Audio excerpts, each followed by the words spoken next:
குண்டு வெடிக்கிறதுக்கு காலையில் 6 மணிக்கு குண்டு வெடிக்கணும்னு டைம் பாம் செட் பண்ணி, நான் சொல்றது கதை சினிமா இல்லை, நிஜம். S1 கம்பார்ட்மெண்ட்டில் ஏறான். அவனுடைய மனநிலை எப்படி இருக்கும்னு பார்த்துங்க. 25 வயதே ஆன இளைஞன் போய் அதில் உட்கார்ந்த உடனே அங்கே ஒரு குடும்பம் பிரியாணி இட்லி எல்லாம் கொண்டு வந்து வச்சு சாப்பிட்டுட்டு இருக்காங்க. நைட்டு டின்னர் ட்ரெயினில் சாப்பிட்றான். இவன் அந்த கம்பார்ட்மெண்ட்டில் உட்கார்றான். அப்போ அங்கே அந்த சாப்பிட்டுட்டு இருக்கிற ஒரு சின்ன பொண்ணு, அதனோட வயது 12 வயதான குழந்தை 6வது படிக்குது. அண்ணா அண்ணா நீங்களும் சாப்பிடுங்க அப்படின்னு இலையில வந்து பிரியாணி இட்லியும் வச்சு கொடுக்குது. ஒரு 2 இட்லி கொஞ்சம் பிரியாணி வச்சு அதை கொடுக்குது. இவன் இருக்கிற சூழ்நிலை எப்படி இருக்கணும் உங்களுக்கு தெரியும். குற்றவாளியினுடைய மனநிலை வேண்டவே வேண்டான்னு மறுக்கிறான். அந்த பொண்ணு விடவே இல்லை. பயங்கர பசியில இருக்கான் அவன். 2 நாளா பிளானு, சாப்பிட்றதுலாம் கிடையாது, என்ன சாப்பிட்றோன்னு தெரியாது. எப்படி இருக்கும் ஒரு குற்றவாளியினுடைய மனநிலை? அவனும் மனுஷன் தானே. பட் அந்த பொண்ணு சாப்பாடு ரொம்ப கம்பல் பண்ணோன்னு சாப்பிட்றான். எல்லாரும் தூங்கிடுறாங்க. நீங்களே உணர்ச்சி வசப்பட்டு கேட்டுக்கிறீங்க. தூங்கினோடனே இந்த செட் பண்ண பாம் அப்படி வைக்கிறதுக்கு எடுக்கிறான். உடனே யோசிக்கிறான், இது வெடிச்சு அந்த குழந்தை இறந்து போமேன்னு பார்க்குறான். Enter into the mind through the ஸ்டமக்னு ஒரு ப்ராவர்ப் உண்டு. ஒரு மனிதனுடைய மனசுல இடம் பிடிக்கணும்னா வயிற்று மூலமா இடம் பிடிக்கிறது. உணவு மட்டும் நம்ம மறக்கவே மாட்டோம். உண்ட வீட்டுக்கு 2 அகம் நடக்கக்கூடாது அப்படின்னு நினைப்பாங்கல்ல. உண்ட வீட்டுக்கு 2 அகம் நினைக்க கூடாதுன்னு நினைப்பாங்க. அவனுக்கு மனசு இடம் கொடுக்கல. ஒரு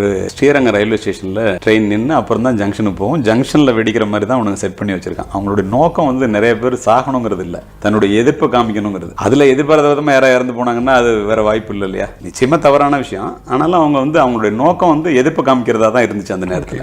இவன் இதுல வெடிச்சுன்னா அந்த குழந்தை இறந்து போகும். என்ன, ஸ்ரீரங்கம் ரயில்வே ஸ்டேஷன்ல இறங்கி S1 கம்பார்ட்மெண்ட்ல இருந்து இறங்கி S2ல போய் ஏறி அதுல குண்டை வச்சுட்டு ட்ரெயின் வந்து பாண்டியன் எக்ஸ்பிரஸ் வந்து கரெக்டா திருச்சியில நின்னோன்னு இறங்கி போயிட்டான். எல்லாம் இறங்குறதுக்கு இப்படி எந்திரிச்சிட்டு இருக்கும்போது தூங்கிட்டு இருக்காங்க. அப்ப சில பேர் அங்க இறங்கணும்னு நினைக்கிறவங்க இறங்குறதுக்கு போகும்போது வெடிச்சிருது. எங்களுக்கு என்ன குழப்பம், S1ல ரிசர்வேஷன் இருக்கு, S2ல எப்படா குண்டு வெடிச்சிச்சு, S2ல ஏன்டா குண்டு வெடிச்சிச்சுங்கிறது அவன் சொன்னாதான் அவன் குற்றவாளின்னு ஒத்துக்க முடியும். அவன் சொன்னதை கேட்ட உடனே எப்படி இருக்கும் நீங்க நினைச்சு பாருங்க.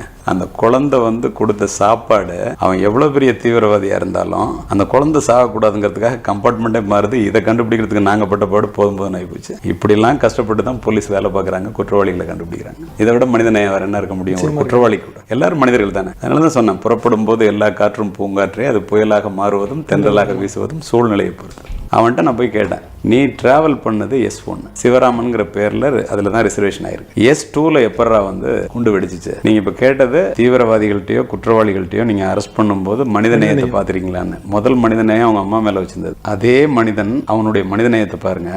எல்லாருமே மனிதர்கள் தான். சந்தர்ப்ப சூழ்நிலைகள் தான் வந்து ஒரு மனிதனை வந்து தீவிரவாதி ஆக்குது. குண்டு வெடிக்கிறதுக்கு காலையில் 6 மணிக்கு குண்டு வெடிக்கணும்னு டைம் பாம் செட் பண்ணி, நான் சொல்றது கதை சினிமா இல்லை, நிஜம். S1 கம்பார்ட்மெண்ட்டில் ஏறான். அவனுடைய மனநிலை எப்படி இருக்கும்னு பார்த்துங்க. 25 வயதே ஆன இளைஞன் போய் அதில் உட்கார்ந்த உடனே அங்கே ஒரு குடும்பம் பிரியாணி இட்லி எல்லாம் கொண்டு வந்து வச்சு சாப்பிட்டுட்டு இருக்காங்க. நைட்டு டின்னர் ட்ரெயினில் சாப்பிட்றான். இவன் அந்த கம்பார்ட்மெண்ட்டில் உட்கார்றான். அப்போ அங்கே அந்த சாப்பிட்டுட்டு இருக்கிற ஒரு சின்ன பொண்ணு, அதனோட வயது 12 வயதான குழந்தை 6வது படிக்குது. அண்ணா அண்ணா நீங்களும் சாப்பிடுங்க அப்படின்னு இலையில வந்து பிரியாணி இட்லியும் வச்சு கொடுக்குது. ஒரு 2 இட்லி கொஞ்சம் பிரியாணி வச்சு அதை கொடுக்குது. இவன் இருக்கிற சூழ்நிலை எப்படி இருக்கணும் உங்களுக்கு தெரியும். குற்றவாளியினுடைய மனநிலை வேண்டவே வேண்டான்னு மறுக்கிறான். அந்த பொண்ணு விடவே இல்லை. பயங்கர பசியில இருக்கான் அவன். 2 நாளா பிளானு, சாப்பிட்றதுலாம் கிடையாது, என்ன சாப்பிட்றோன்னு தெரியாது. எப்படி இருக்கும் ஒரு குற்றவாளியினுடைய மனநிலை? அவனும் மனுஷன் தானே. பட் அந்த பொண்ணு சாப்பாடு ரொம்ப கம்பல் பண்ணோன்னு சாப்பிட்றான். எல்லாரும் தூங்கிடுறாங்க. நீங்களே உணர்ச்சி வசப்பட்டு கேட்டுக்கிறீங்க. தூங்கினோடனே இந்த செட் பண்ண பாம் அப்படி வைக்கிறதுக்கு எடுக்கிறான். உடனே யோசிக்கிறான், இது வெடிச்சு அந்த குழந்தை இறந்து போமேன்னு பார்க்குறான். Enter into the mind through the ஸ்டமக்னு ஒரு ப்ராவர்ப் உண்டு. ஒரு மனிதனுடைய மனசுல இடம் பிடிக்கணும்னா வயிற்று மூலமா இடம் பிடிக்கிறது. உணவு மட்டும் நம்ம மறக்கவே மாட்டோம். உண்ட வீட்டுக்கு 2 அகம் நடக்கக்கூடாது அப்படின்னு நினைப்பாங்கல்ல. உண்ட வீட்டுக்கு 2 அகம் நினைக்க கூடாதுன்னு நினைப்பாங்க. அவனுக்கு மனசு இடம் கொடுக்கல.